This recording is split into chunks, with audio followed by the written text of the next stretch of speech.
God is dead. Or so it must have seemed to the ancestors of the Jews in 586 BC. Jerusalem and the temple to their God are in flames. The nation of Israel, founded by King David, is wiped out. It would have seemed to have been the end, but it was rather the beginning. For out of the crucible of destruction emerges a sacred book, the Bible,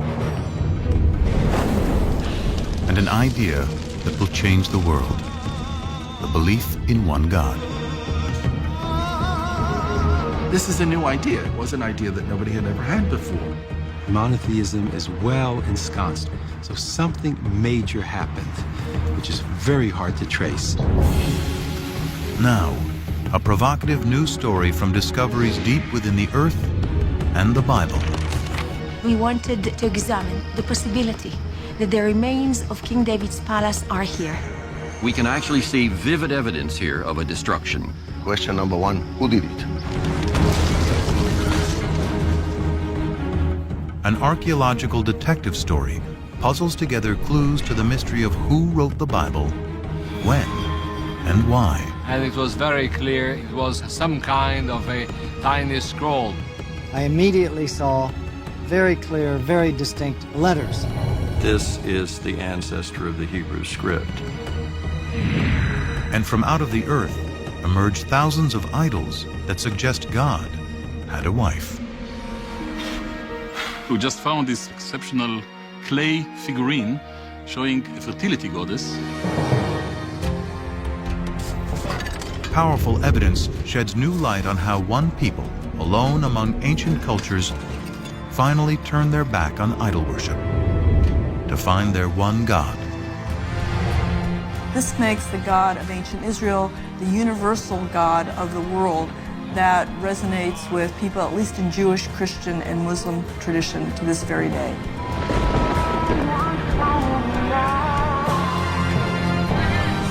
Now, science and scripture converge to create a powerful new story of an ancient people, God, and the Bible.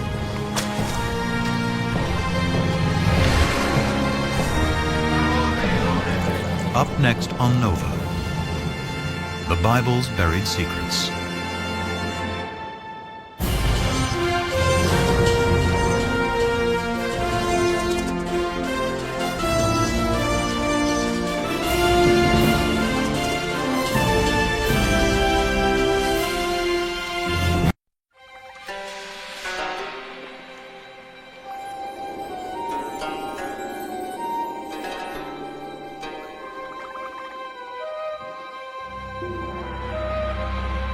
Near the banks of the Nile in southern Egypt in 1896,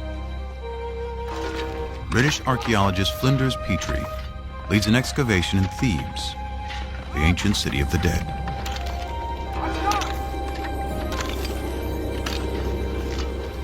Here he unearths one of the most important discoveries in biblical archaeology.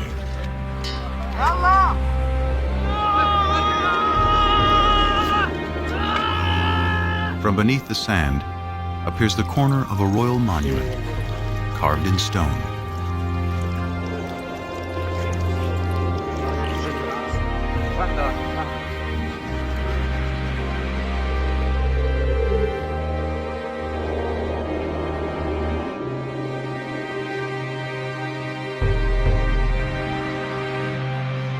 Dedicated in honor of Pharaoh Merneptah, son of Ramses the Great, it became known as the Merneptah Stela. Today, it is in the Cairo Museum. This stela is what the Egyptians would have called a triumph stela, a victory stela, commemorating victory over foreign peoples. Most of the hieroglyphic inscription celebrates Merneptah's triumph over Libya, his enemy to the west. But almost as an afterthought, he mentions his conquest of people to the east in just 2 lines. The text reads, Ashkelon has been brought captive, Gezer has been taken captive, Yanoam in the North Jordan Valley has been seized, Israel has been shorn. Its seed no longer exists. History proves the pharaoh's confident boast to be wrong. Rather than marking their annihilation, Merneptah's stela announces the entrance onto the world stage of a people named Israel. This is priceless evidence for the presence of an ethnical group called Israel in the central highlands of southern Canaan. The well-established Egyptian chronology gives the date as 1208 BC.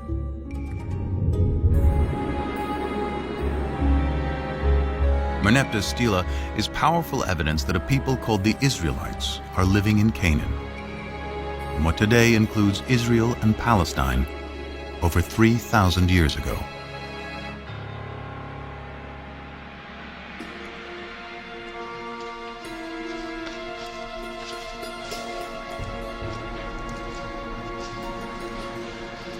The ancient Israelites are best known through familiar stories that chronicle their history.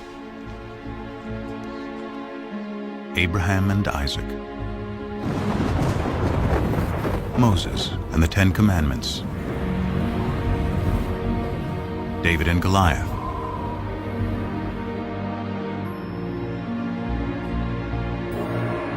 it is the ancient Israelites who write the Bible.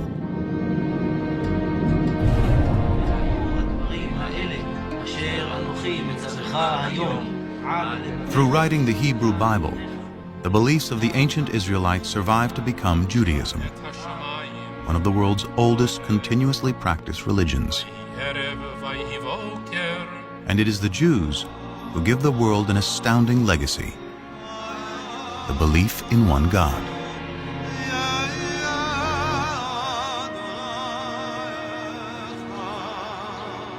This belief will become the foundation of two other great monotheistic religions: Christianity and Islam.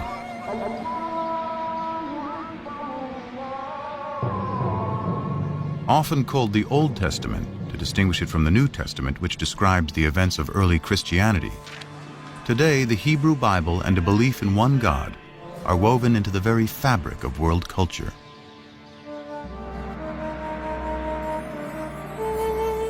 But in ancient times, all people, from the Egyptians to the Greeks to the Babylonians, worshiped many gods, usually in the form of idols.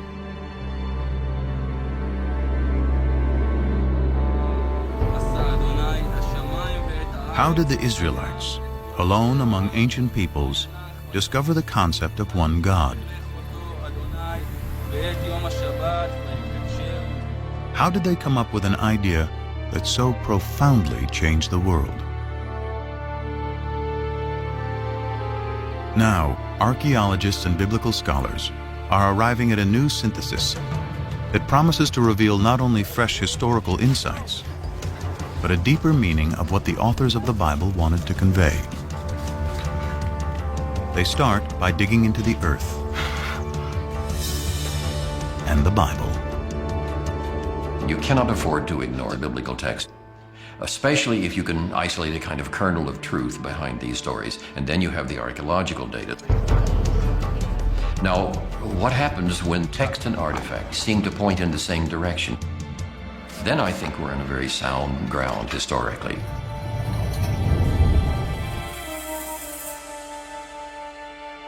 Scholars search for intersections between science and scripture. The earliest is the victory stela of the Egyptian pharaoh Merneptah from 1208 BC. Both the stela and the Bible place a people called the Israelites in the hill country of Canaan, which includes modern-day Israel and Palestine. It is here, between two of history's greatest empires, that Israel's story will unfold.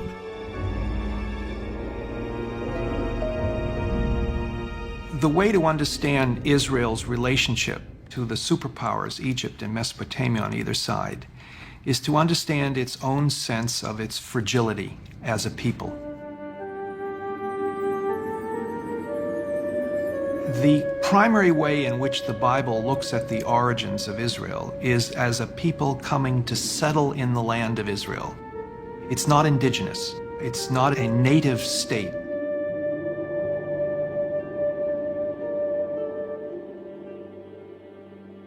The Hebrew Bible is full of stories of Israel's origins. The first is Abraham, who leaves Mesopotamia with his family and journeys to the Promised Land, Canaan. The Lord said to Abraham, "Go forth from your native land and from your father's house to the land that I will show you. I will make of you a great nation, and I will bless you. I will make your name great." Genesis 12, 1 and 2. According to the Bible, this promise establishes the covenant, a sacred contract between God and Abraham. To mark the covenant, Abraham and all males are circumcised.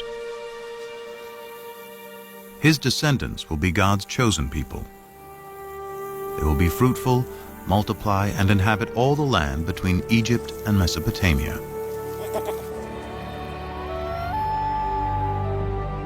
In return, Abraham and his people, who will become the Israelites, must worship a single God.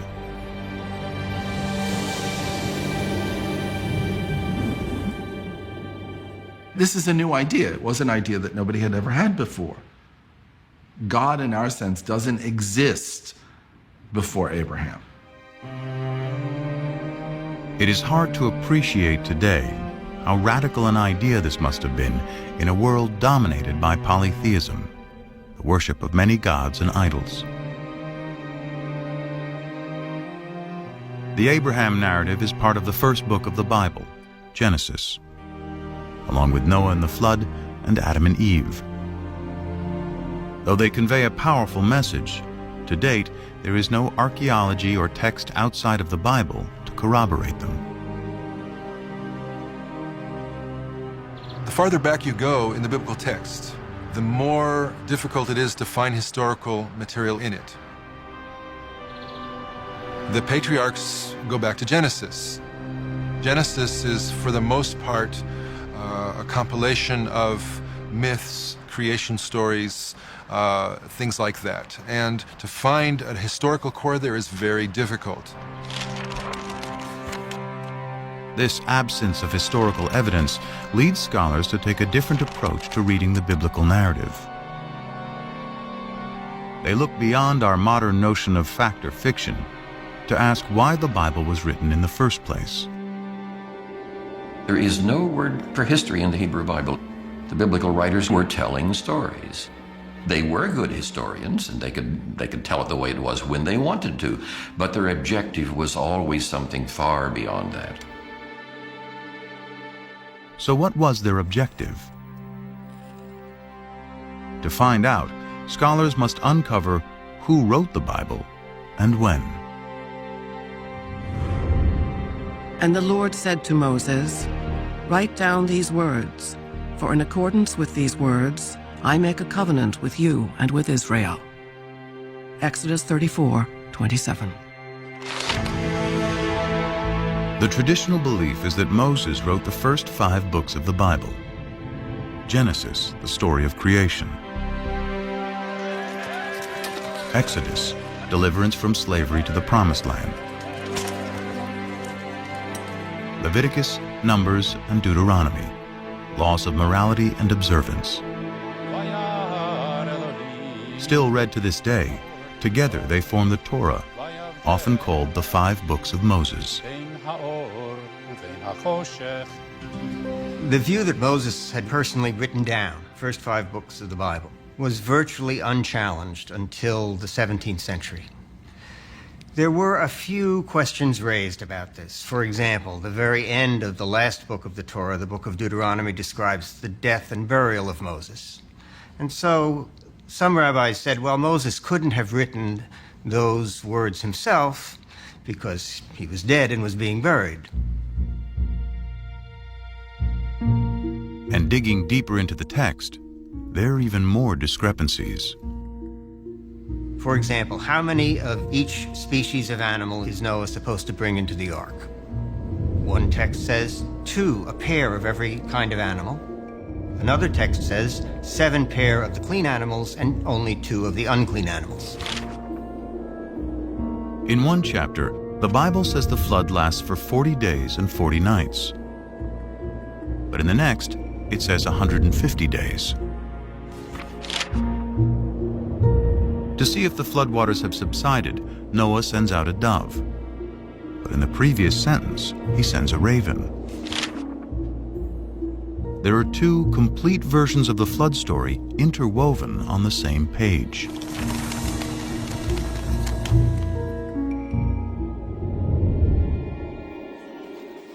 Many similar discrepancies throughout its pages suggest that the Bible has more than one writer. In fact, within the first 5 books of the Bible, scholars have identified the hand of at least 4 different groups of scribes, writing over several hundred years. This theory is called the documentary hypothesis.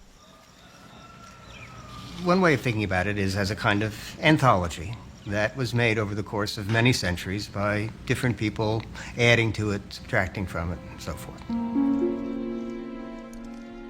But when did the process of writing the Bible begin?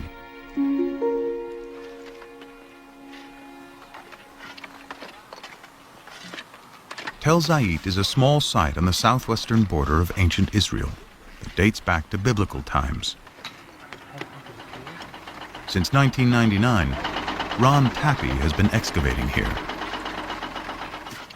It was the last day of what had been a typical dig season. What's up? As I was taking aerial photographs from the cherry picker, a volunteer notified his square supervisor that he thought he had seen some interesting marks, scratches, possibly letters, incised in a stone. Which, right here? Yeah. Letters would be a rare find. So when he kneeled to look at the marks, Tappy got the surprise of a lifetime. As I bent down over the stone, I immediately saw very clear, very distinct letters. Tappy excavated the rock and brought it back to his lab at the nearby kibbutz.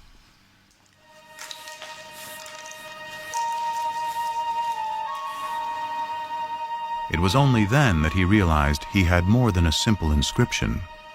Olive, Beit, Gimel, Dalet. I realized that this inscription represented an abecedery, that is to say, not a text narrative, but the letters of the Semitic alphabet written out in their correct order. Nun, and then Pei and Ayin are difficult to read, but they're out here. This ancient script is an early form of the Hebrew alphabet. What was found was not a random scratching of 2 or 3 letters. It was the full alphabet. Everything about it says that this is the ancestor of the Hebrew script.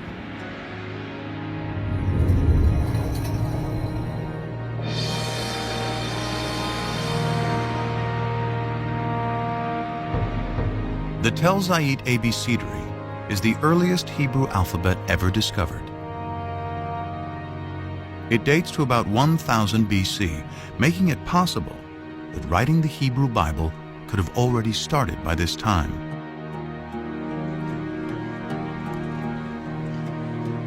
To discover the most ancient text in the Bible, scholars examine the Hebrew spelling, grammar, and vocabulary. The Hebrew Bible is a collection of literature written over about 1,000 years. And as with any other language, Hebrew naturally changed quite a bit over those 1,000 years. The same would be true of English. I'm speaking English of the 21st century, and if I were living in Elizabethan times, the words I choose, the syntax I use would be quite different. Scholars examine the Bible in its original Hebrew in search of the most archaic language, and therefore the oldest passages. They find it in Exodus, the second book of the Bible.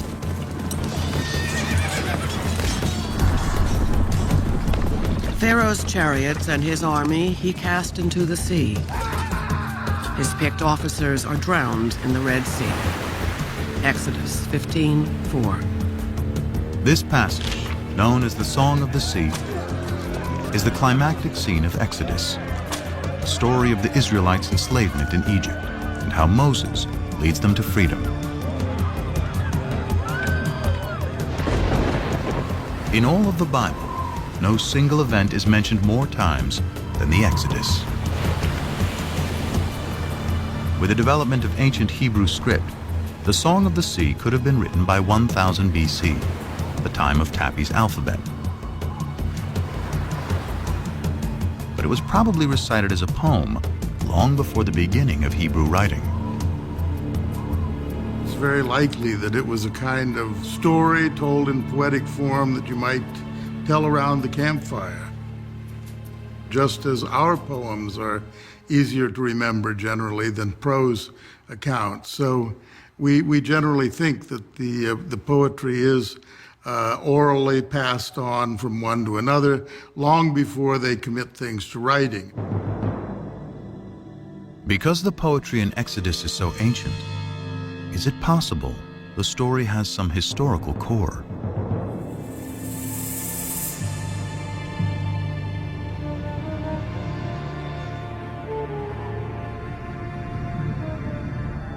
Here in the eastern Nile Delta of Egypt, in a surreal landscape of fallen monuments and tumbled masonry, archaeologists have uncovered a lost city.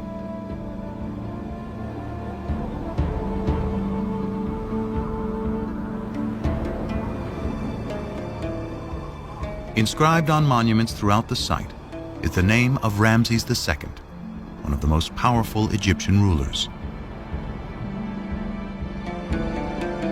It is Ramses who is traditionally known as the Pharaoh of the Exodus. Ancient Egyptian texts call the city Piramesi, or House of Ramses, a name that resonates with the biblical story of Exodus. The only specific item mentioned in the Exodus story that we can probably connect with non-biblical material is the cities that the Hebrews were ordered to build, and they are named Pithom and Ramses. Scholars agree that the biblical city Ramses is the ancient Egyptian city Piramesi. Its ruins are here in present-day Tanis. Most of the Egyptologists identified Pi-Ramesse, the Ramses town, with Tanis, because here you have an abundance of Ramesside monuments. This convergence between archaeology and the Bible provides a time frame for the Exodus. It could not have happened before Ramses became king around 1275 BC. And it could not have happened after 1208 BC, when the stela of Pharaoh Merneptah, Ramses II's son, specifically locates the Israelites in Canaan.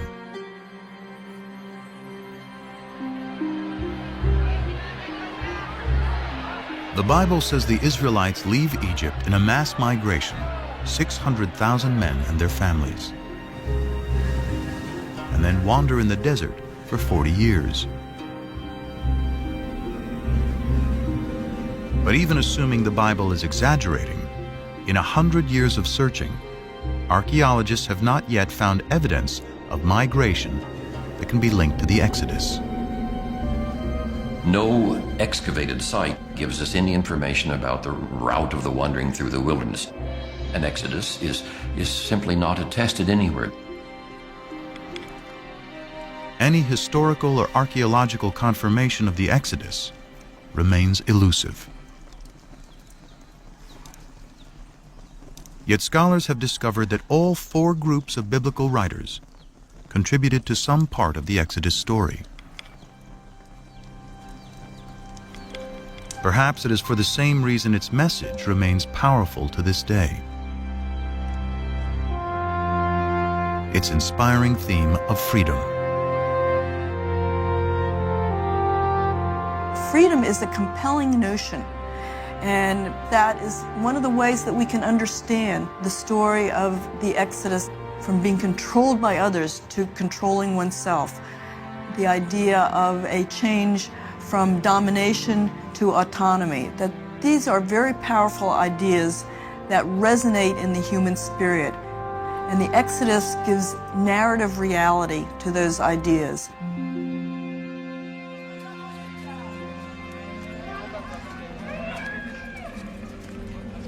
Following the Exodus, the Bible says God finally delivers the Israelites to the Promised Land, Canaan. Archaeology and sources outside the Bible reveal that Canaan consisted of well-fortified city-states, each with its own king, who in turn served Egypt and its pharaoh. The Canaanites, a thriving Near Eastern culture for thousands of years, worshipped many gods in the form of idols.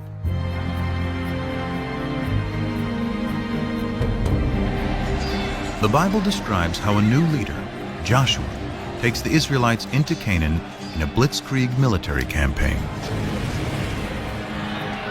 So the people shouted, and the trumpets were blown.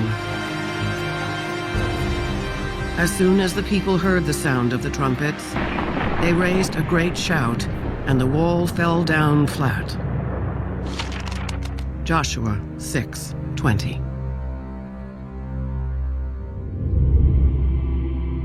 But what does archaeology say? In the 1930s, British archaeologist John Garstang excavated at Jericho, the first Canaanite city in Joshua's campaign. Garstang uncovered dramatic evidence of destruction and declared he had found the very walls that Joshua had brought tumbling down.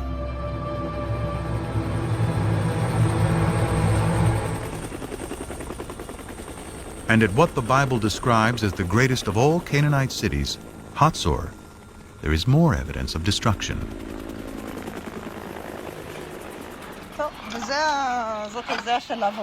Today, Hatzor is being excavated by one of the leading Israeli archaeologists, Amnon Ben-Tor, and his protege and co-director, Sharon Zuckerman.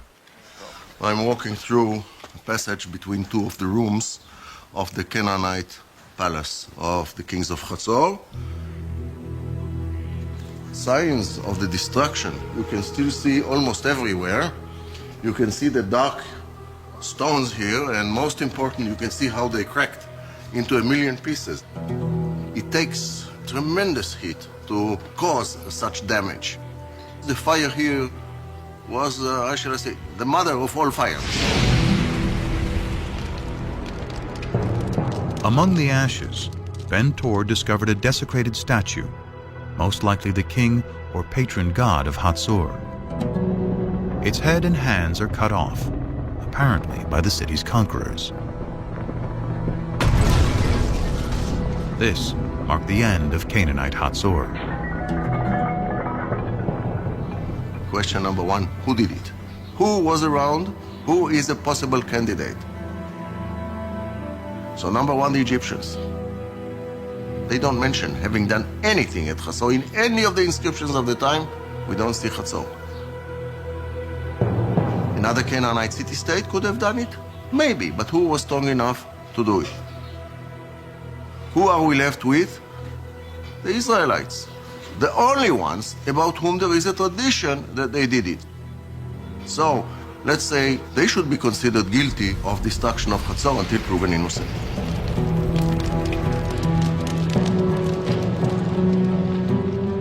And there's another Canaanite city-state that Joshua and his army of Israelites are credited with laying waste.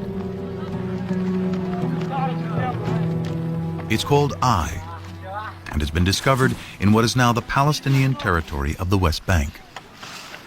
Here, archaeologist Hani Nur el-Din and his team are finding evidence of a rich Canaanite culture. The village first appears and developed to a city, and then there was a kind of fortification surrounding this settlement.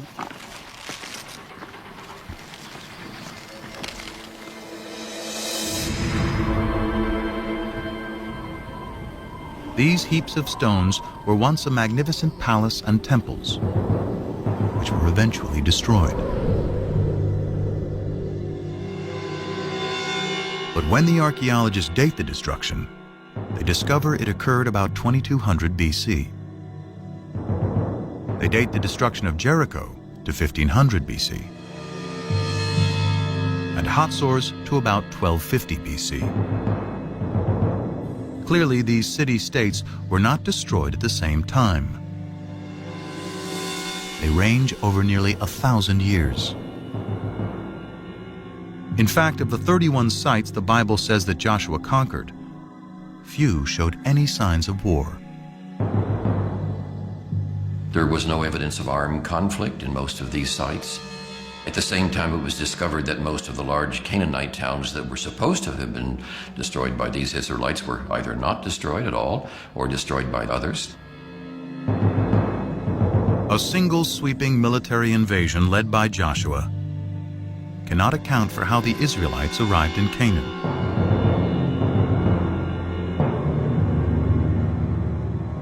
But the destruction of Hatzor does coincide with the time that the Merneptah Stela locates the Israelites in Canaan.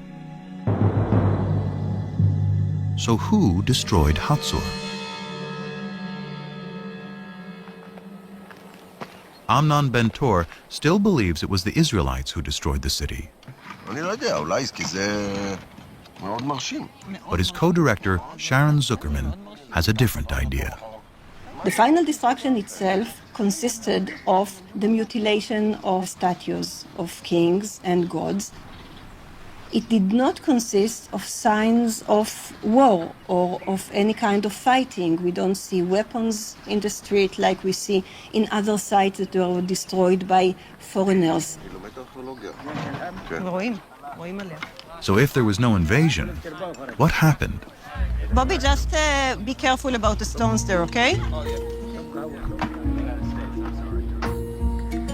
Excavations reveal that Hatzor had a lower city of commoners, serfs and slaves, and an upper city with a king and wealthy elites. Zuckerman finds within the grand palaces of elite Hatzor areas of disrepair and abandonment. To archaeologists, signs of a culture in decline and rebellion from within.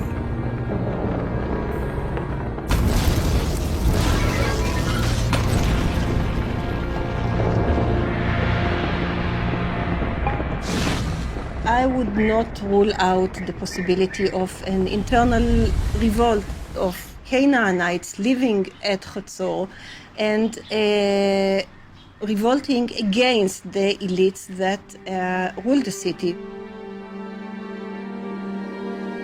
In fact, the entire Canaanite city-state system, including Hatzor and Jericho, breaks down. Archaeology and ancient texts clearly show that it is the result of a long period of decline and upheaval that sweeps through Mesopotamia, the Aegean region, and the Egyptian Empire around 1200 BC. And when the dust, as it were, settles, when we can begin to see what takes the place of this great state system, we find a number of new peoples suddenly coming into focus in a kind of void that is created with the dissolution of the great state system. Can archaeologists find the Israelites among these new people?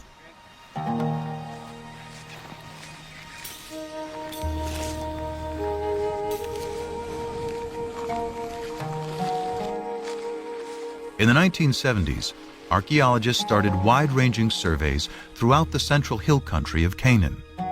Today, primarily the Palestinian territory of the West Bank.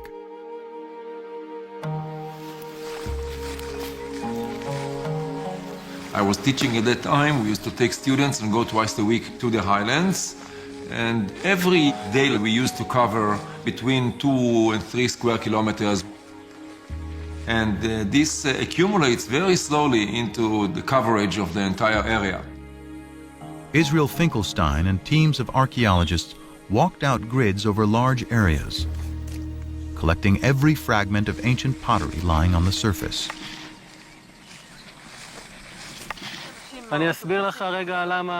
Over 7 years, he covered nearly 400 square miles, sorting pottery and marking the locations of where it was found on a map. In the beginning, the spots were there on the map and they meant nothing to me. But later, slowly, I started seeing sort of phenomena and processes.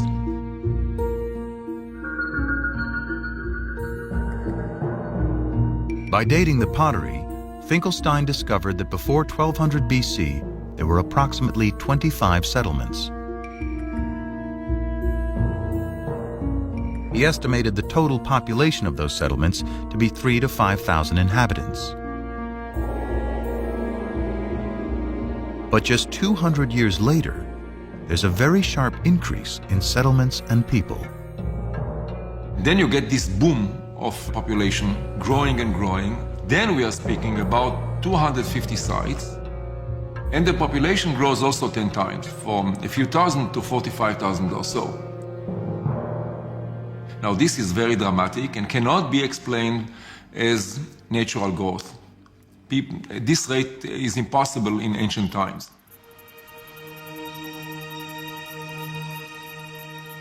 If not natural growth, perhaps these are the waves of dispersed people settling down following the collapse of the great state systems.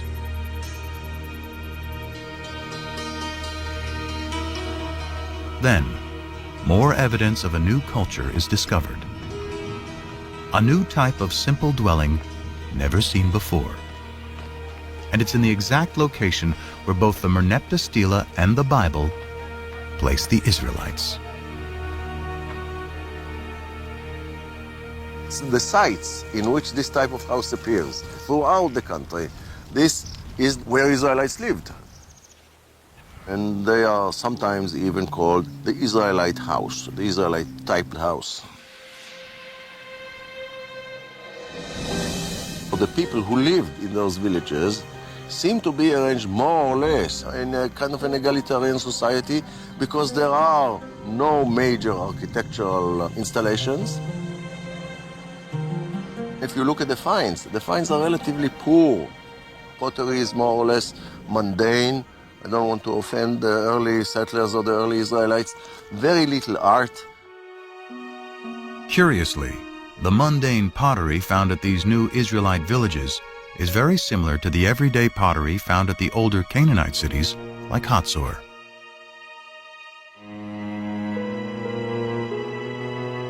In fact, the Israelite house is practically the only thing that is different.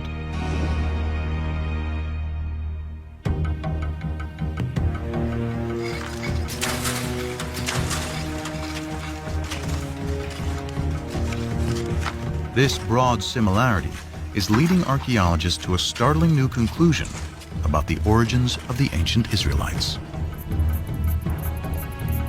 The notion is that most of the early Israelites were originally Canaanites, displaced Canaanites. The Israelites were always in the land of Israel. They were natives, but they were different kinds of groups. They were basically the have-nots. So what we're dealing with is a movement of peoples, but not an invasion of armed hordes from outside, but rather a social and economic revolution. Ancient texts describe how the Egyptian rulers and their Canaanite vassal kings burdened the lower classes of Canaan with taxes and even slavery.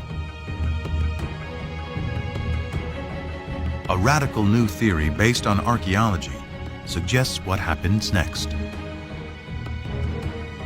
As that oppressive social system declines, families and tribes of serfs, slaves, and common Canaanites seize the opportunity.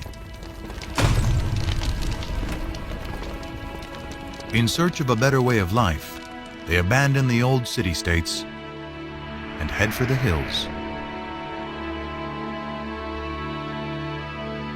Free from the oppression of their past, they eventually emerge in a new place as a new people. The Israelites. In the text, you have a story of the Israelites coming from outside and then besieging the Canaanite cities, destroying them, and then becoming a nation in the land of Canaan. 7 shards from the Middle Bronze Age. Whereas archaeology tells us something which is the opposite. The Late Bronze Age. According to archaeology, the rise of early Israel is an outcome of the collapse of Canaanite society, not the reason for that collapse. Archaeology reveals that the Israelites were themselves originally Canaanites.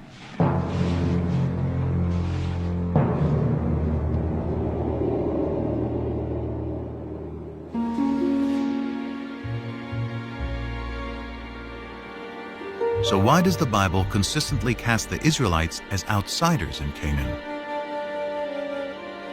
Abraham's wanderings from Mesopotamia, Moses leading slaves out of Egypt and into the Promised Land, and Joshua conquering Canaan from outside. The answer may lie in their desire to forge a distinctly new identity. Identity is created, as psychologists tell us, by talking about what you are not, by talking about another. In order to figure out who I am, I have to figure out who I am not. Conspicuously absent from Israelite villages are the grand palaces and the extravagant pottery associated with the kings and rich elites of Canaan. The Israelites did not like the Canaanite system, and they defined themselves in contrast to that system. So by not using decorated pottery, by not using important pottery, they developed an ideology of simplicity, which marked the difference between them and the Egyptian Canaanite system. If the Israelites wanted to distinguish themselves from their Canaanite past, what better way than to create a story about destroying them?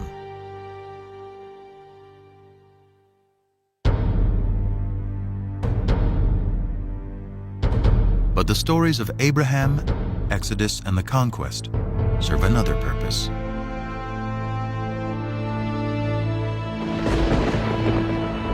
They celebrate the power of what the Bible says is the foremost distinction between the Israelites and all other people: their God. In later Judaism, the name of God is considered so sacred it is never to be spoken. We don't know exactly what it means. We don't know how it was pronounced.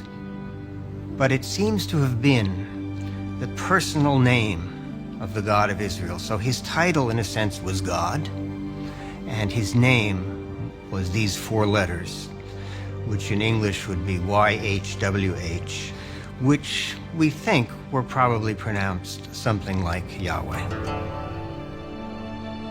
But Yahweh only appears in the Hebrew Bible.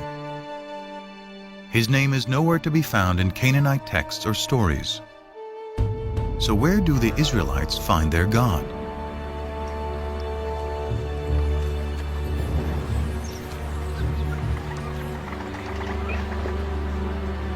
The search for the origins of Yahweh leads scholars back to ancient Egypt.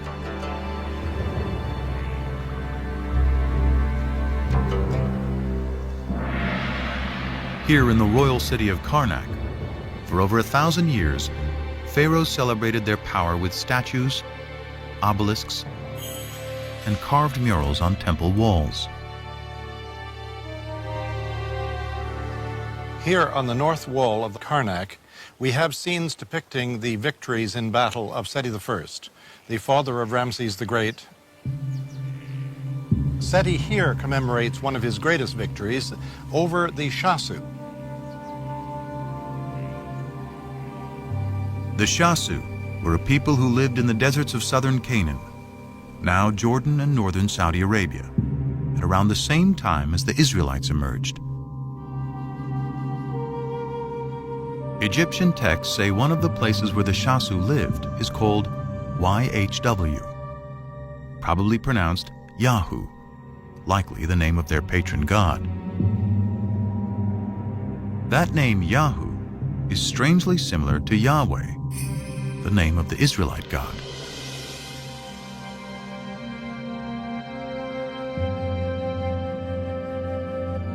In the Bible, the place where the Shasu lived is referred to as Midian.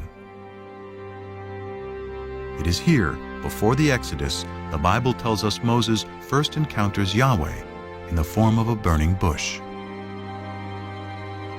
Come no closer. Remove the sandals from your feet, for the place on which you are standing is holy ground. God also said to Moses, Thus you shall say to the Israelites, Yahweh, the God of your ancestors, has sent me to you. This is my name forever, and this my title for all generations. Exodus 3, 5 and 15. So we have in Egyptian sources something that appears to be a name like Yahweh in the vicinity of Midian. Here is Moses in Midian, and there a deity appears to him and reveals his name to Moses as Yahweh. These tantalizing connections are leading biblical scholars to re-examine the Exodus story.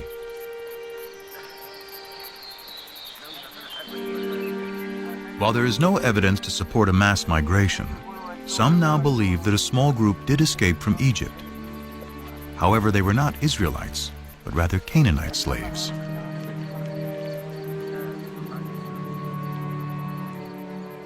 On their journey back to Canaan, they pass through Midian, where they are inspired by stories of the Shasu's god, Yahu. There was probably a group of people who fled from Egypt and had some divine experience. It was probably a small group demographically, but it was important, at least in ideology.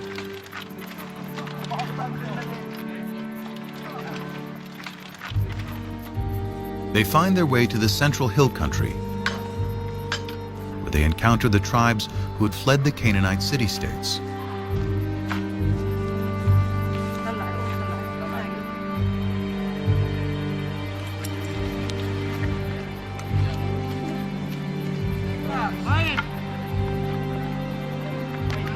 Their story of deliverance resonates in this emerging egalitarian society.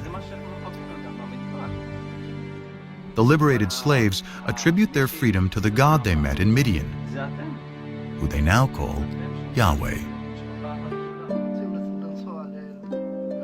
They spread the word to the highlanders, who themselves perhaps had escaped from the tyranny of the Canaanite city-states. They spread the idea of a God who represented freedom, freedom for people to keep the fruits of their own labor. This was a message that was so powerful that it brought people together and gave them a new kind of identity. The identity of Israelites. They are a combination of disenfranchised Canaanites, runaway slaves from Egypt, and even nomads settling down. The Bible calls them a mixed multitude. According to the Hebrew Bible, early Israel was a motley crew, and we know that's the case now. But these people are bound together by a new vision. And I think the revolutionary spirit is probably there from the beginning. The chosen people may actually be people who chose to be free. Their story of escape, first told by word of mouth and poetry, helps forge a collective identity among the tribes.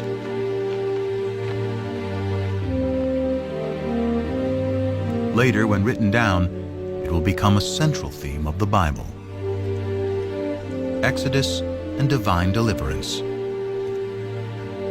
Deliverance by a God who comes from Midian, exactly where the Bible says. Adopted by the Israelites to represent their exodus from slavery to freedom.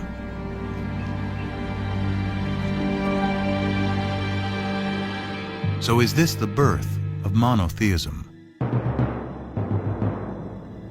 The common understanding of what differentiated the ancient Israelites from their neighbors was that their neighbors worshipped many different gods and goddesses, and the Israelites worshipped only the one true God. But that is not the case. This bull figurine, likely representing El, the chief god of the Canaanite deities, is one of thousands of idols discovered in Israelite sites. The Israelites frequently worshipped other gods. Now, maybe they weren't supposed to, but they did. So at least on a practical level, many, if not most, Israelites were not monotheists. The Bible's ideal of the Israelite worship of one God will have to wait.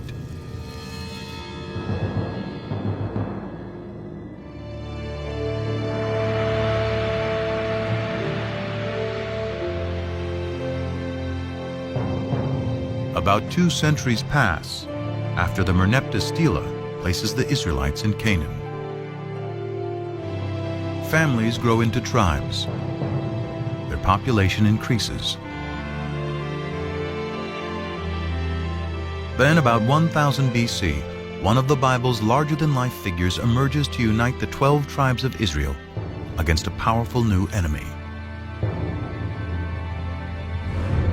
David put his hand into the bag. He took out a stone and slung it. It struck the Philistine in the forehead. The stone sank into his forehead, and he fell down on the ground. 1 Samuel 17:49. The Bible celebrates David as a shepherd boy who vanquishes the giant Goliath, a lover who lusts after forbidden fruits, and a poet who composes lyric psalms still recited today. Of all the names in the Hebrew Bible, none appears more than David.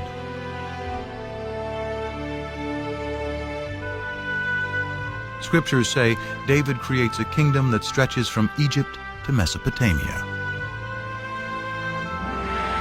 He makes Jerusalem his royal capital, and in a new covenant, Yahweh promises that he and his descendants will rule forever.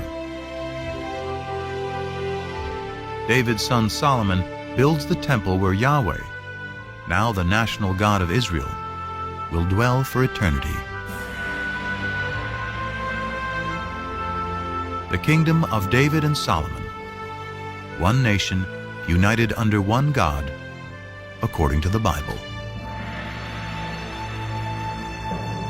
Now, some skeptics today have argued there was no such thing as a united monarchy. It's a later biblical construct, and particularly a construct of modern scholarship. In short, there was no David. As one of the biblical revisionists has said, David is no more historical than King Arthur. But then, in 1993, an amazing discovery literally shed new light on what the Bible calls ancient Israel's greatest king. Gila Cook was finishing up some survey work with an assistant at Tel Dan, a biblical site in the far north of Israel today. The excavation was headed by the eminent Israeli archaeologist Avraham Biran. It was near the end of the day, and Cook was getting her last measurements when she hears a yell from below. And it was Biran in his booming voice yelling, "Gila, let's go." And so I waved to him, hold it, and continued working. Okay. After being summoned by Biran a second time, Cook had her assistant load her up. And she started down the hill.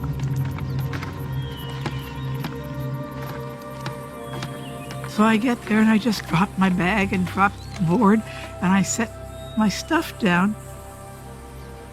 But something catches her eye. A stone with what appeared to be random scratches, but was actually an ancient inscription. This time, she yelled for Biran. And he looks at it and he looks at me and he says, "Oh my God."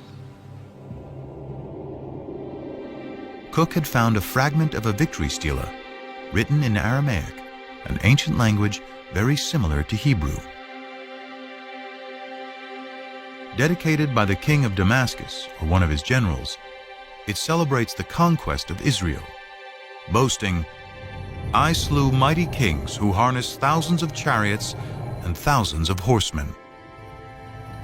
I killed the king of the house of David."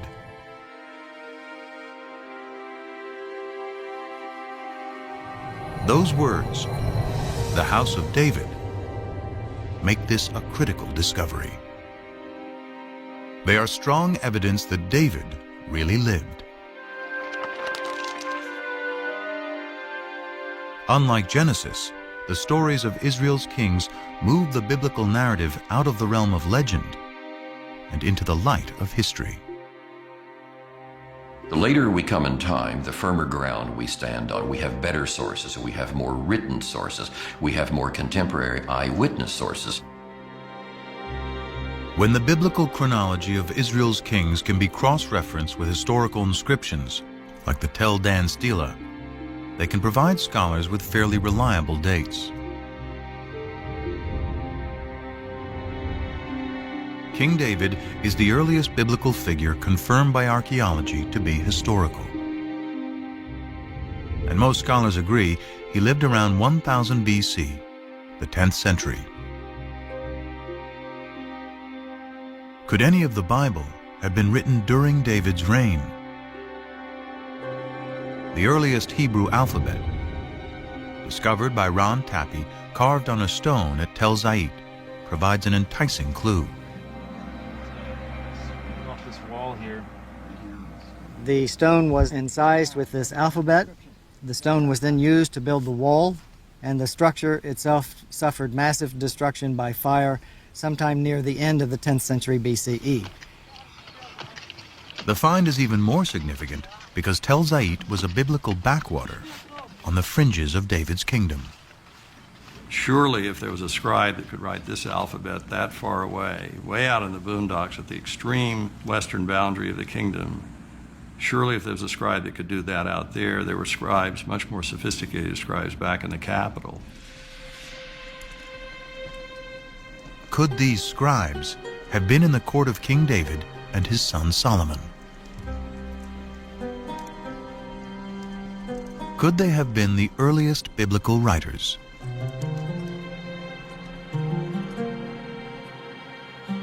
In the 18th century, German scholars uncovered a clue to who wrote the Bible, hidden in two different names for God.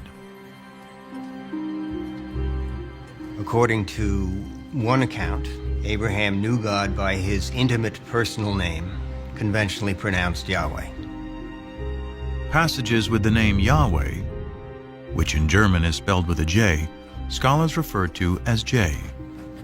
But according to other accounts, Abraham knew God simply by the most common Hebrew word for God, which is Elohim. So the two different writers became known as E for Elohim and J for Yahweh. Most likely based on poetry and songs passed down for generations, they both write a version of Israel's distant past.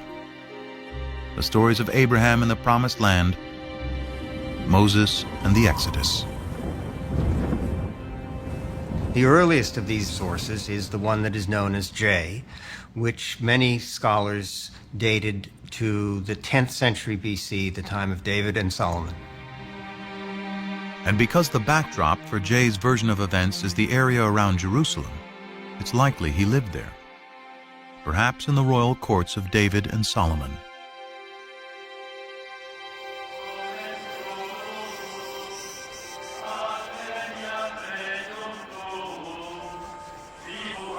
For over 100 years, archaeologists have searched Jerusalem for evidence of the Kingdom of David.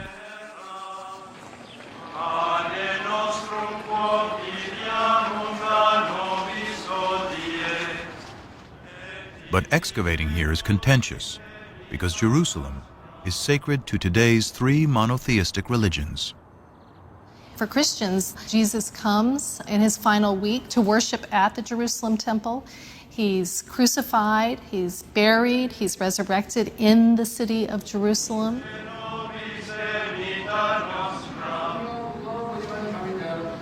For Islam, it is the site where Muhammad comes in a sacred night journey. And today, the Dome of the Rock marks that spot. In Judaism, the stories of the Hebrew Bible of Solomon, of David, of the temples of Jerusalem, all of these take place, of course, in Jerusalem. So Jerusalem is a symbol of sacred space today, important for all three traditions. Despite the difficulties, Israeli archaeologist Eilat Mazar went digging in the most ancient part of Jerusalem, today called the City of David. We started the excavations here because we wanted to check and to examine the possibility that the remains of King David's palace are here. But because this area has been fought over, destroyed, and rebuilt over thousands of years, it was a long shot that any biblical remains would survive. But then, large walls started to appear, 3 meter wide, 5 meter wide, and then we saw that it goes all directions. It goes from east, 30 meters to the west, and we don't see the end of it yet. such huge walls can only be part of a massive building. And Mazar believes her excavations to date represent only 20% of its total size.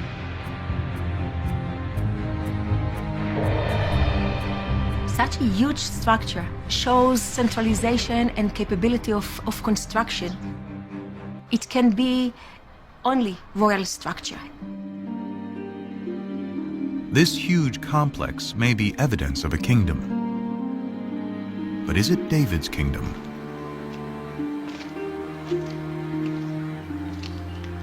For these walls to be David's palace, it would have to date to his lifetime, around 1000 BC.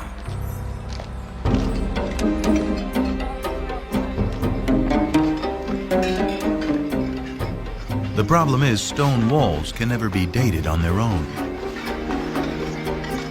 Biblical archaeologists date ruins based on the pottery they find associated with those ruins.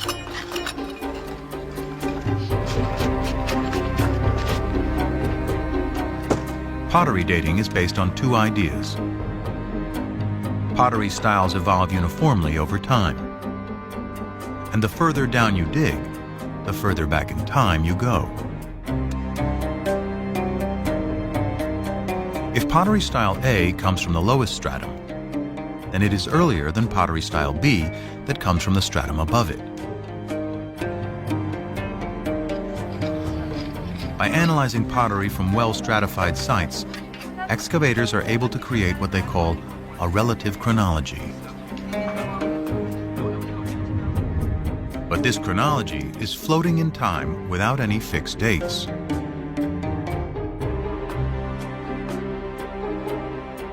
To anchor this chronology, William Foxwell Albright, considered the father of biblical archaeology, used events mentioned in both the Bible and Egyptian and Mesopotamian texts to assign dates to pottery styles.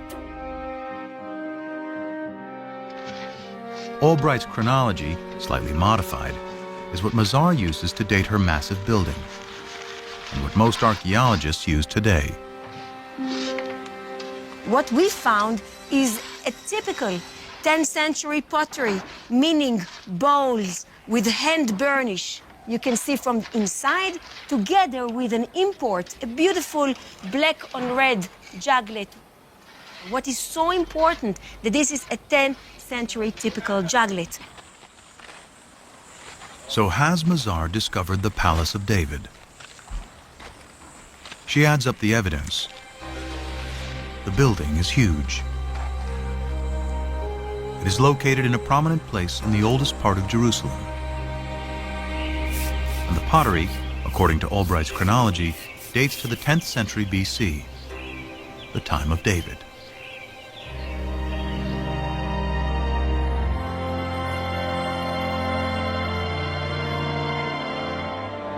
Mazar believes she has indeed found the Palace of David.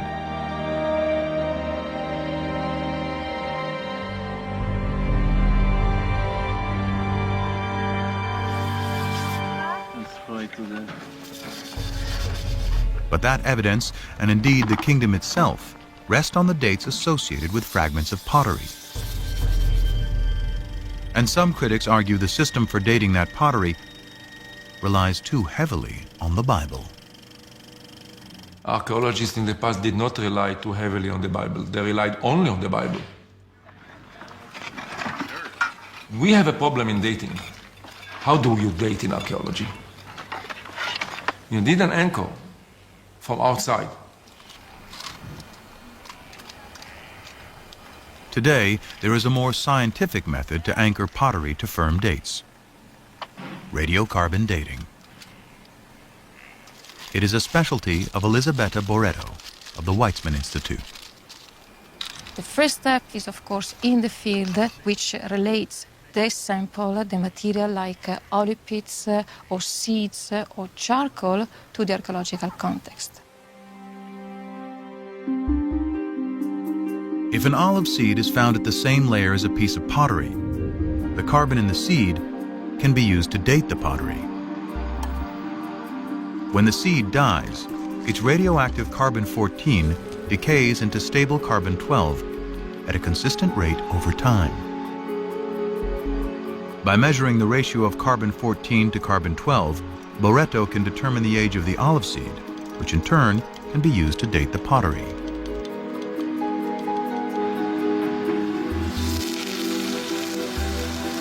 Boretto has meticulously collected and analyzed hundreds of samples from over 20 sites throughout Israel. Her carbon samples date the pottery that Albright and most archaeologists associate with the time of David and Solomon to around 75 years later.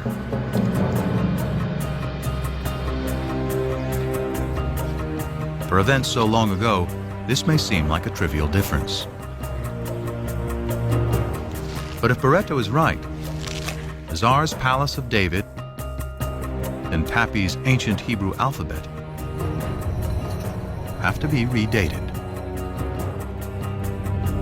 This places them in the time of the lesser-known kings Omri, Ahab, and his despised wife Jezebel, all worshippers of the Canaanite god Baal. With no writing or monumental building, suddenly the kingdom of David and Solomon is far less glorious than the Bible describes. So David and Solomon did not rule over a big territory. It was a small chiefdom, if you wish, with just a few settlements, very poor, the population was limited, there was no manpower for big conquests, and so on and so forth.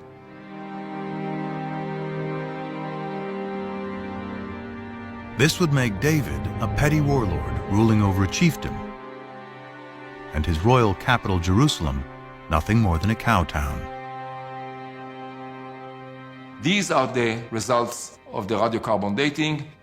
He or she who decide to ignore these results, I treat them as if arguing that the world is flat, that the earth is flat, and I cannot argue anymore. But it's not so simple. Other teams collected radiocarbon samples following the same meticulous methodology.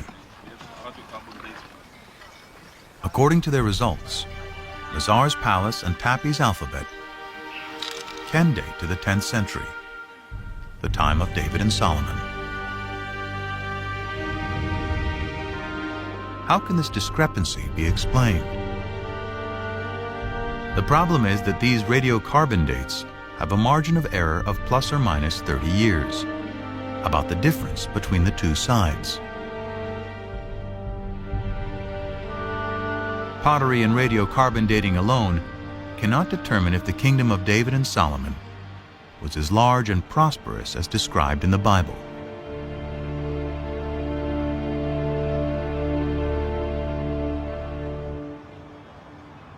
Fortunately, the Bible offers clues of other places to dig for evidence of this kingdom. The Bible credits David with conquering the kingdom, but it is Solomon, his son, who is the great builder. This was the purpose of the forced labor which Solomon imposed. It was to build the house of Yahweh and the wall of Jerusalem, Hatzor, Megiddo, and Gezer. 1 Kings 9:15.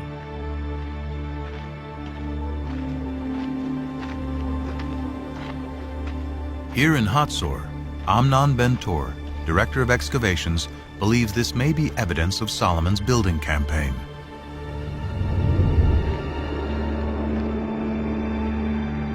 Archaeologists call it a six-chambered gate, a massive entryway fortified with towers and guardrooms. Ben-Tor's predecessor, Yigal Yadin, first uncovered this structure.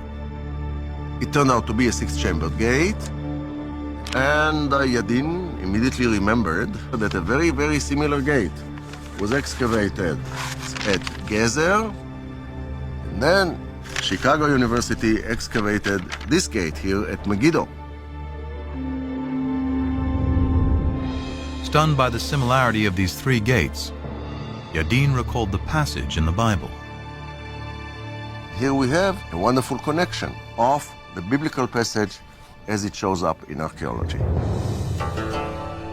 Three monumental gates, all based on the same plan, would seem to be powerful evidence not only of prosperity, but also of a central authority. Throughout its history, the Israelites had been divided into tribes, then into kingdoms, north and south. The locations of these strikingly similar gates in both regions suggest a single governing authority throughout the land.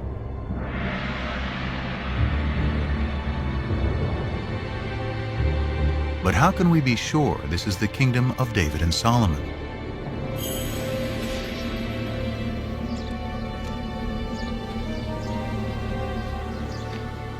The answer, once again, lies in Egypt.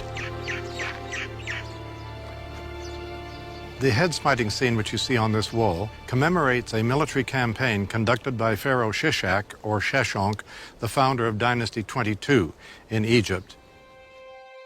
The Egyptian pharaoh Shishak invades Israel, an event the Bible reports and specifically dates to 5 years after Solomon's death, during the reign of his son Rehoboam. In the 5th year of King Rehoboam, King Shishak of Egypt marched against Jerusalem and carried off the treasures of the house of Yahweh and the treasures of the royal palace. He carried off everything. 1 Kings 14:25 and 26. The importance of this in fixing one of the earliest dates, specific dates, in which Egyptian history coincides with biblical history is really startling and has to be taken note of. This stunning convergence between the Bible and Egyptian history gives a firm date for the death of Solomon. Shishak's campaign, according to the well-established Egyptian chronology, dates to 925 BC. And the Bible says Solomon dies 5 years earlier, which means 930 BC. This is further evidence that David and Solomon lived in the 10th century.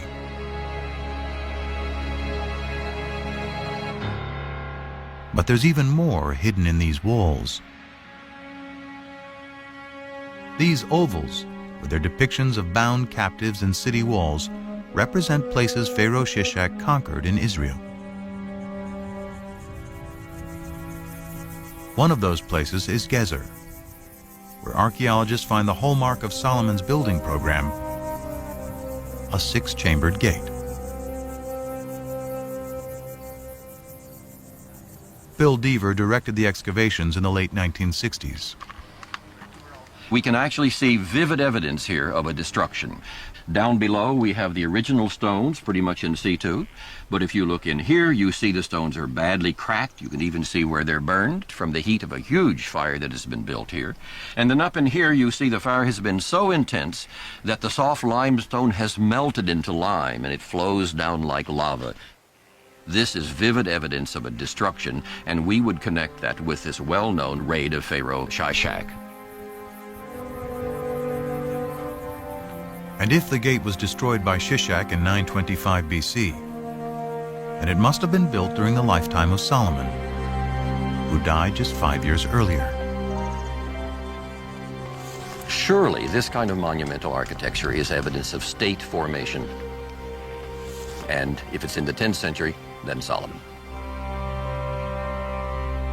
Although a minority of archaeologists continue to disagree, this convergence of the Bible, Egyptian chronology, and Solomon's gates is powerful evidence that a great kingdom existed at the time of David and Solomon, spanning all of Israel, north and south, with its capital in Jerusalem.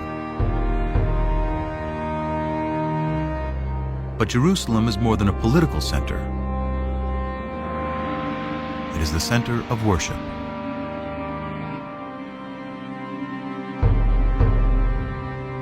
The magic of Jerusalem is the magic of the temple. One temple for the one God. The result is that Jerusalem and the temple emerge as powerful symbols not just of the oneness of God, but also of the oneness of the Jewish people. The worship of the ancient Israelites bears little resemblance to Judaism today. It centered around the temple, built by David's son Solomon, and seen as Yahweh's earthly dwelling. To understand how the ancient Israelites worshiped their God, scholars must discover what the temple looked like and how it functioned. But although archaeologists know where its remains should be, it is impossible to dig there. It lies under the third holiest site in Islam, which includes the Dome of the Rock.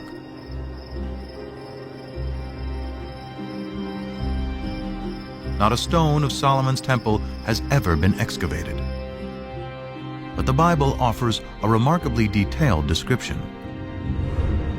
The house which King Solomon built for Yahweh was 60 cubits long, 20 cubits wide, and 30 cubits high. In the inner sanctuary, he made 2 cherubim, each 10 cubits high. He overlaid the cherubim with gold. 1 Kings 6, 2, 23 and 28.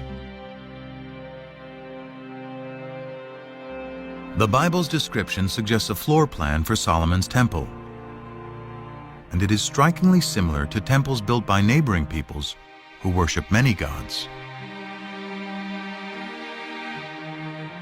The closest in appearance is a temple hundreds of miles to the north of Jerusalem at Ain Dara in modern-day Syria.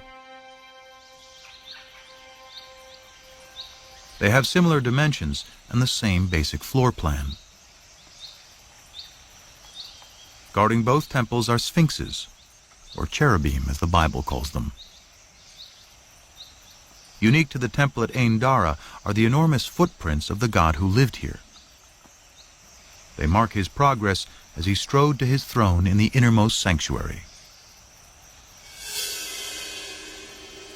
If we take the details that we find of Solomon's temple in the Book of Kings and compare it with the Ain Dara temple, we can piece together a fairly good picture, I think, of what this temple might have looked like in the age of Solomon.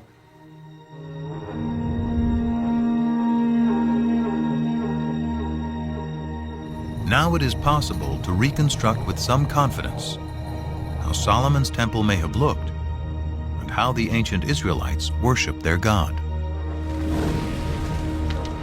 Out front was an enormous altar. Beyond that was a porch area that led into the inside of the temple. There was a room, the holy place, And then beyond that, the most sacred room, the Holy of Holies, where tradition says the Ark of the Covenant held the tablets of the law. And this room was considered to be the most sacred site on earth because it is the room where God's presence could be found.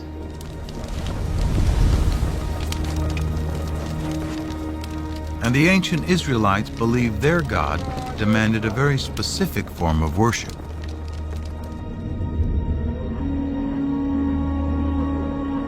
Evidence of this survives today on Mount Gerizim in Palestine.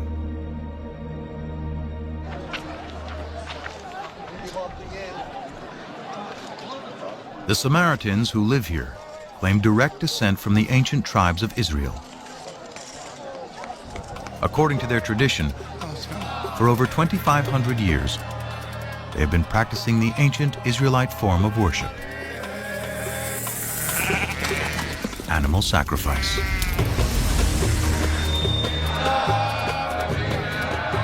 The primary function is to make a connection between our mundane world and the divine world.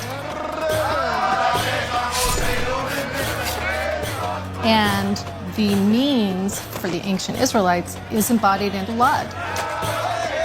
Blood is the most sacred substance on the altar. And blood is the substance that embodies life. So it is the most precious substance in the human world.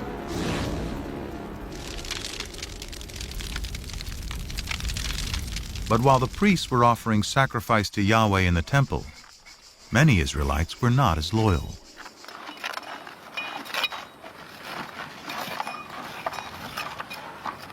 At Tel Rehov, archaeologists are digging at an Israelite house that illuminates the religious practices of its ancient inhabitants.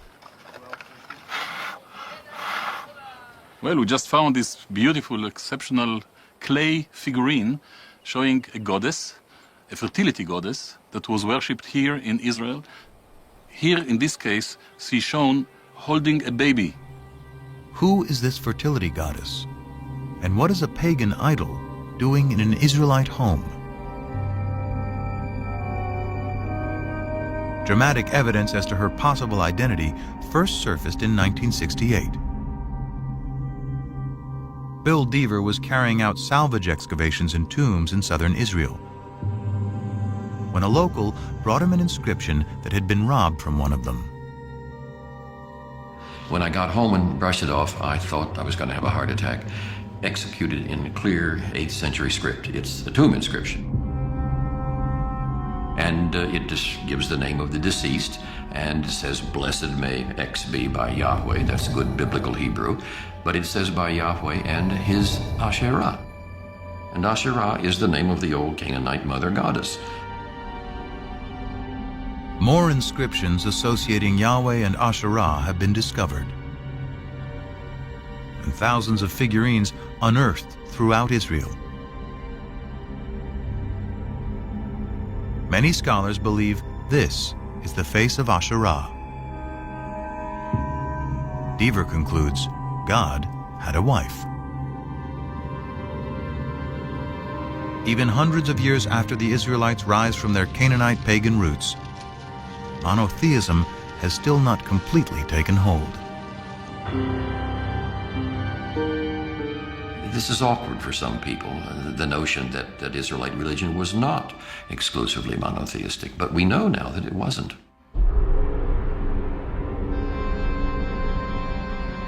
The Bible admits the Israelites continue to worship Asherah and other Canaanite gods, such as Baal.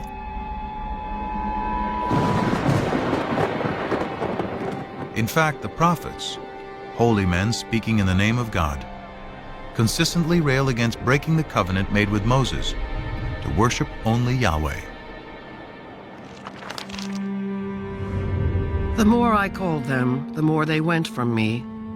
They kept sacrificing to the Baals and offering incense to idols. Hosea 11:2. The Israelites had made a contract with God, If they kept it, God would reward them. If they broke it, he would punish them. He would punish them by using foreign powers as his instruments. Events seem to fulfill the prophet's dire predictions. Soon after Solomon's death, the 10 northern tribes rebel and form the northern kingdom of Israel. Then a powerful new enemy storms out of Mesopotamia to create the largest empire the Near East had ever known, the Assyrians.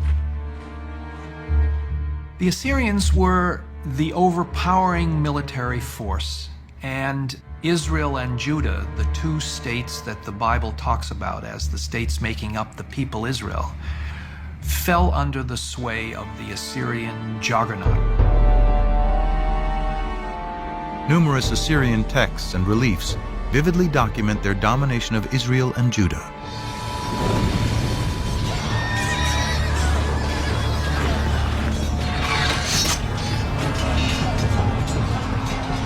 In 722 BC, the Assyrian army crushes the northern kingdom. Those who escape death or exile to Assyria flood south into Jerusalem, where the descendants of David and Solomon continue to reign.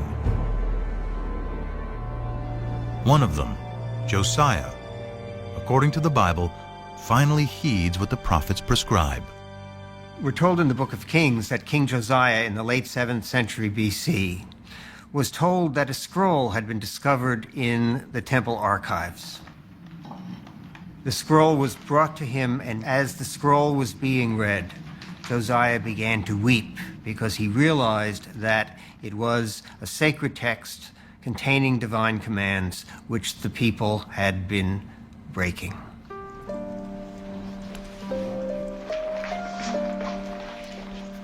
Scholars believe that the lost scroll is part of the 5th book of the Torah, Deuteronomy, a detailed code of laws and observance.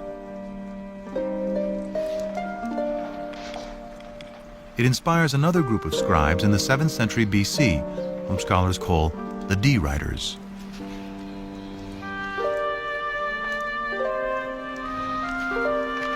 According to the documentary hypothesis, after J and E, D is the third group of scribes who write part of the Hebrew Bible. D retells the Exodus story and reaffirms the covenant Moses made between God and the Israelite people. You should love the Lord your God because he has loved you. He has loved you more than any other nation. So the divine love for Israel requires a corresponding loyalty to God, an exclusive loyalty to God. And Deuteronomy, more than other parts of the Bible, is insistent that only the God of Israel is to be worshipped. To enforce the covenant, Josiah orders that idols and altars to all other deities be destroyed. The book of Deuteronomy contains the clearest prohibition of the worship of other gods, the 10 Commandments. I am Yahweh, your God. You shall have no other gods before me. You shall not make for yourself an idol. You shall not bow down to them or worship them. Deuteronomy 5, 6-9. The 10 Commandments appears in 2 books of the Bible, in Deuteronomy and in Exodus. It is not only a contract with Yahweh, it is also a code of conduct between people. The revelation of the 10 Commandments is an ethical revelation. And that's where the idea of justice comes in, because that's the most important thing about the way in which we treat one another. We will not kill him, we will not steal from him, and we will not lie about him. We will abide by the commandments. The commandments, as God himself repeatedly says through the later prophets, are already written on the hearts of human beings. By associating the belief in one God with moral behavior, the 10 Commandments establishes a code of morality and justice for all, the ideal of Western civilization. Despite Josiah's reforms, the ancient Israelites continued to worship other gods. Their acceptance of one God and the triumph of monotheism begins with a series of events vividly attested through archaeology, ancient texts, and the Bible.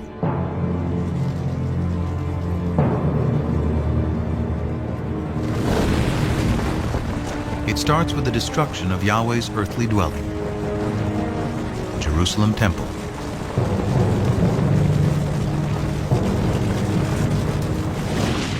In 586 BC, after defeating the Assyrians, a new Mesopotamian empire invades Israel. The Babylonians ransack the temple and systematically burn the sacred city.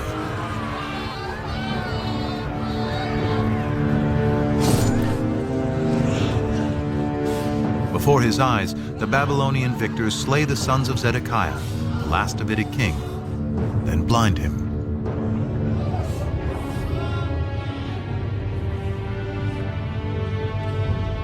The covenant, the promise made by Yahweh to his chosen people and to David, that his dynasty would rule eternally in Jerusalem, is broken. After 400 years, Israel is wiped out. The destruction of Jerusalem created one of the most significant theological crises in the history of the Jewish people.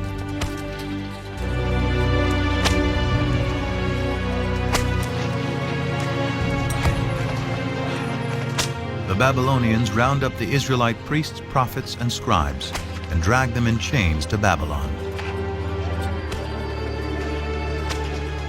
Babylonian records confirm the presence of Israelites, including the king, in exile. In every age of disbelief, one is inclined to think God is dead. And surely those who survived the fall of Jerusalem must have thought so. After all, how could God allow his temple, his house, the visible sign of his presence among his people, to be destroyed? Without temple, king, or land, how can the Israelites survive?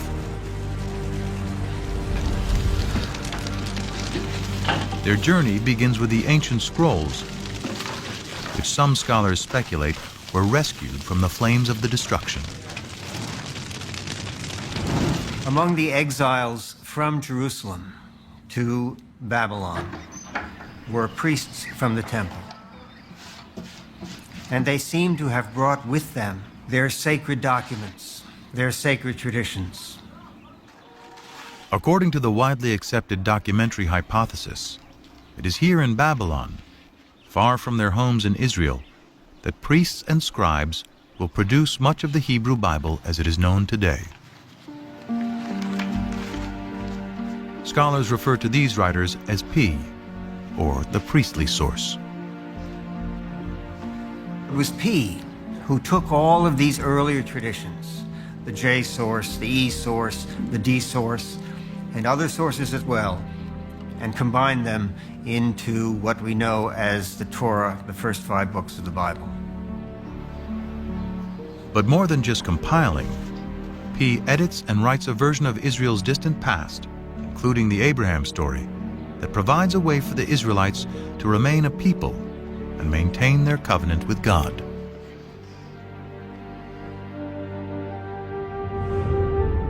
You shall circumcise the flesh of your foreskins, and it shall be a sign of the covenant between me and you. Genesis 17:11. When Genesis 17 attributes a covenantal value to circumcision, it is not really talking about Abraham. It is really talking about the exiles of the 6th century BCE, who, far from their native home, were desperately trying to find a way to reaffirm their difference. Therefore, they began to look at circumcision as not simply another practice, but rather as the marker of the covenant, and they attributed this view back to Abraham. To the exiles, the Babylonians are the new Canaanites, the idol-worshipping, uncircumcised peoples from whom they must remain apart.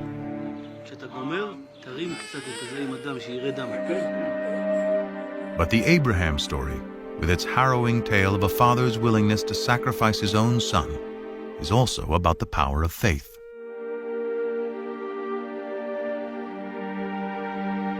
It is no coincidence that the exiled P scribes place Abraham's origins in Ur, just down the river from Babylon. Perhaps with the same faith as Abraham had, so too will the exiles be returned to the Promised Land. One of the pervasive themes in the Torah is the theme of exile and return. Abraham goes down to Egypt and comes out of Egypt. The Israelites go to Egypt and get out. For the exiles in Babylon in the 6th century BC, that theme must have resonated very powerfully. God, who had acted on their behalf in the past, would presumably do so again. But the Israelites still have a problem. How, in a foreign land, without the temple and sacrifice, can they redeem themselves in the eyes of Yahweh? To assure that divine protection, the P tradition emphasizes observances such as the Sabbath observance. You don't need to be in the land of Israel to keep the Sabbath.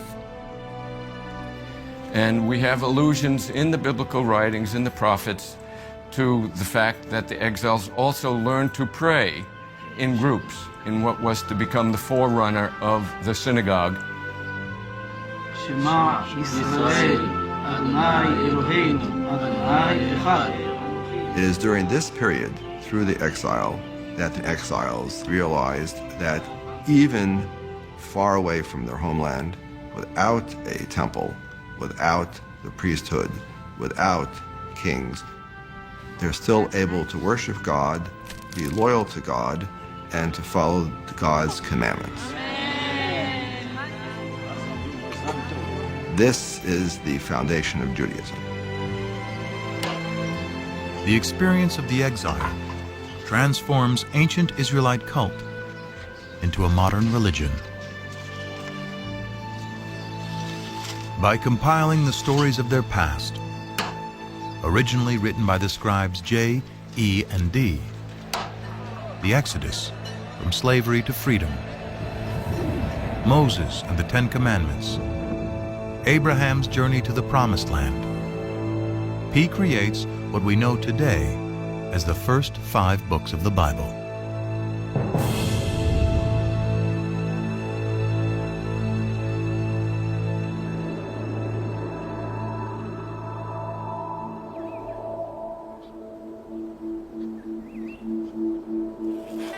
Though this theory is widely accepted, physical evidence of any biblical text from the exile or earlier is hard to come by.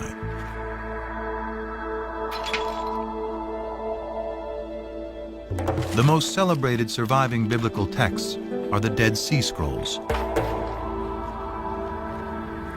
First discovered by accident in 1947, the scrolls represent nearly all 39 books of the Hebrew Bible, at least in fragments.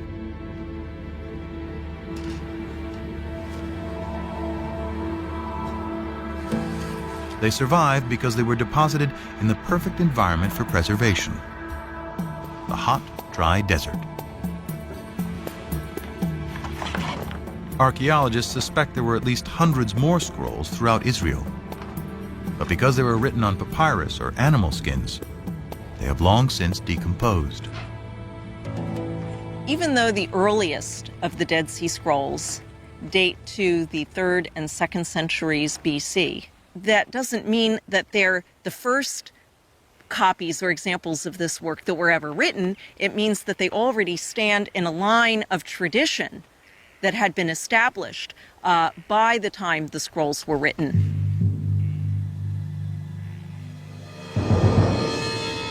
Still, the earliest of the Dead Sea Scrolls dates to at least 300 years after the Babylonian exile. In the absence of proof of earlier text, some scholars claim the entire Bible is pious fiction, and even doubt whether Israel and the Israelites ever existed. For many of the revisionists, these extreme skeptics, there was no ancient Israel. Israel is an intellectual construct. In other words, these people were not refaking their past, they were inventing their past. They had no past. So the Bible is a myth, a foundation myth told to legitimate a people who had no legitimacy. The legitimacy of the Israelite past hinges on finding a piece of evidence to prove the ancient origins of the Bible.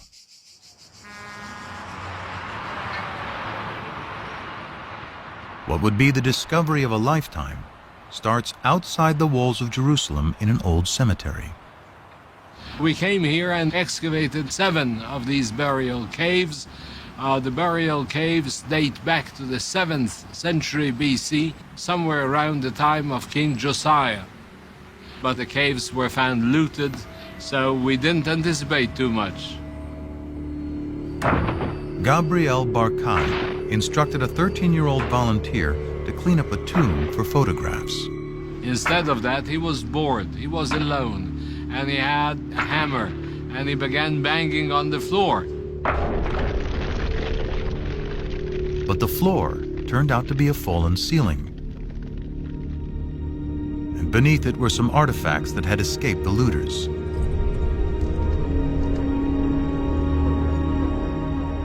Among the hundreds of grave goods, one artifact stood out. It looked like a cigarette butt. It was cylindrical, about 1 inch in size, about ½ an inch in diameter, and it was very clear it is made of silver. It was some kind of a tiny scroll.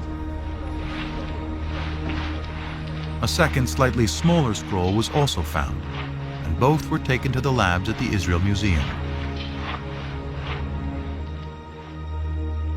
But unraveling the scrolls to see if they contain a readable inscription could risk destroying them completely. Andy Vaughn was one of the epigraphers on the project. Archaeology is basically a destructive science. In order to learn anything, you have to destroy what's there. Gabriel Barkai and his team had to make a decision. Does one unroll these amulets or does one preserve them? They decided that it was worth the risk, and hindsight would tell us that they could not have been more correct. Through painstaking conservation, technicians devised a special method for unrolling the scrolls and revealing their contents.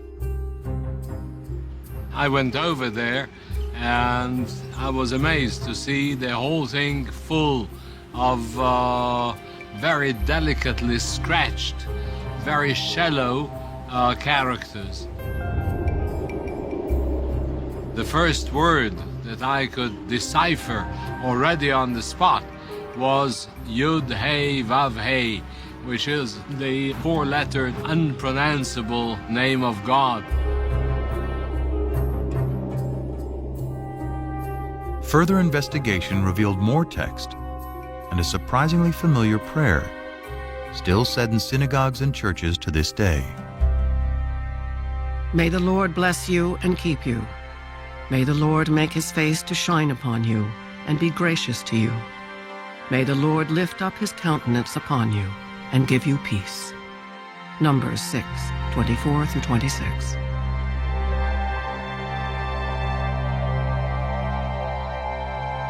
There is no doubt at all that these 2 amulets contain the priestly benediction found in Numbers 6. These inscriptions are thus very important because they're the earliest references we have to the written biblical narratives. The archaeological context was very clear because it was found together with pottery dating back to the 7th century BC. Also the paleography, the shape of letters, points towards somewhere in the 7th century BC beyond any doubt. The silver scrolls with the priestly benediction predate the earliest Dead Sea Scrolls by 400 years. It is an amazing find, proving that at least some verses of the Bible were written in ancient times during the reign of King David's descendants. By giving us text from before the Babylonian exile, the Silver Scrolls confirm that the Hebrew Bible is created from poetry, oral traditions, and prayers that go back to the time of Josiah's D-Writer, and likely beyond to writers E and J.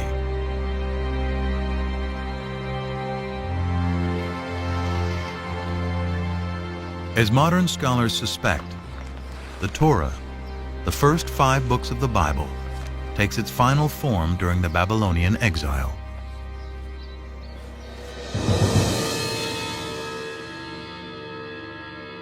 But dwarfed by the mighty temples and giant statues of Babylonian gods, the Israelites must also confront the fundamental question: why did their God, Yahweh, forsake them?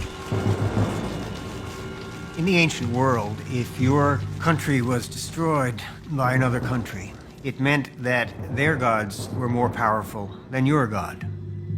And the natural thing to do was to worship the more powerful God. But the survivors continued to worship Yahweh and struggled to understand how this could have happened. They resort first to a standard form of explanation, which is found elsewhere in the ancient Near East. We must have done something wrong to incur the wrath of our God. It's out of this that comes the reflection that polytheism was our downfall. There is, after all, only one God. The Israelites abandon the folly of polytheism. Monotheism triumphs, and the archaeological evidence proves it. Before the destruction of the first temple, wherever we dig, in whatever part of the Judean country, we find sanctuaries, and more often we find hundreds and thousands of figurines, even in Jerusalem itself. But after the destruction, there are none. We are speaking about 1,000 in before, and nothing, completely nothing at all after. Monotheism is well ensconced, firmly ensconced.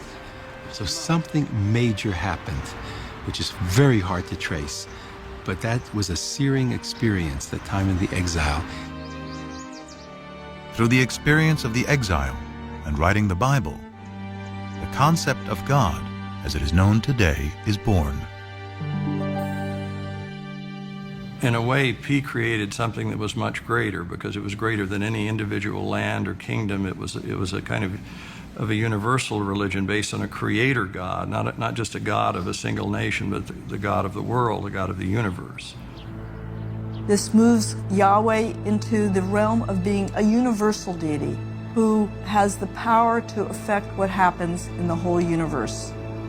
This makes the God of ancient Israel the universal God of the world that resonates with people, at least in Jewish, Christian, and Muslim tradition to this very day.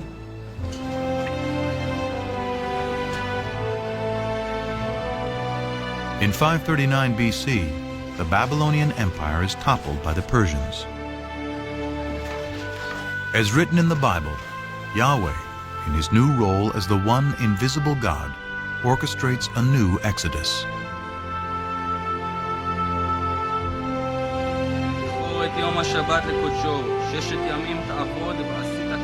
Among one group of returning exiles is the prophet Ezra. Back in Jerusalem, he gives a public reading of the newly written Torah to re-establish the covenant. All the people gathered together.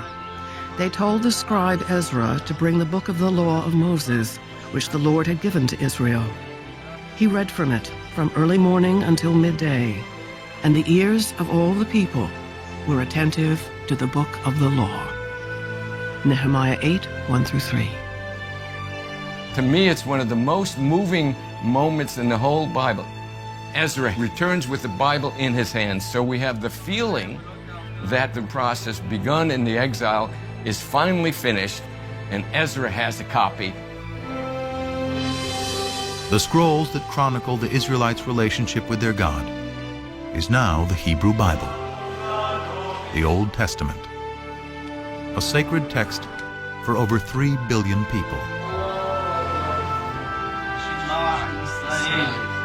Through its writing, an ancient cult becomes a modern religion, the Israelite deity Yahweh transforms into the God of the three great monotheistic religions.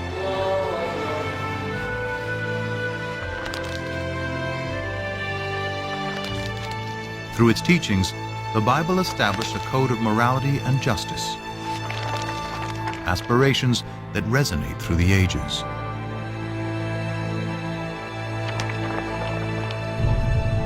More than fact or fiction, at the intersection of science and scriptures is a story that began over 3,000 years ago and continues to this day.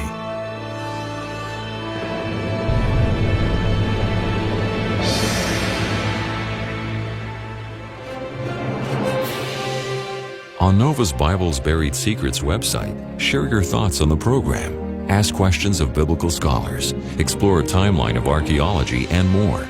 Find it at pbs.org.